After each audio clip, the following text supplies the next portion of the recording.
La madre de las batallas en el este de Siria frente a Estados Unidos terminó con la liberación de Al-Bukamal. Con tal victoria se ha roto la voluntad de Washington y sus técnicas. Acabar con la presencia de Daesh en Siria fue una promesa que hizo el comandante de la fuerza de Al-Quds de la Guardia Revolucionaria iraní, general Qasem Soleimani, en septiembre pasado, y dijo que será una celebración de victoria en Irán y Siria, según dijo.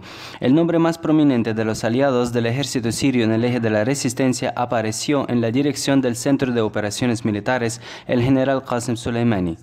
Ha sido una medida para disuadir la intervención estadounidense en el proceso de las operaciones militares desde los primeros momentos del inicio de la batalla para liberar a la ciudad, en la que Estados Unidos interrumpía los dispositivos de comunicación del ejército sirio y de sus aliados del eje de la resistencia en una batalla de desgaste deseada por Washington contra ese ejército y sus aliados. El general Qasem Soleimani dirigió las operaciones militares, elaboró un plan para cercar Al-Bukamal como primera fase y así avanzaron las tropas desde 3 ejes.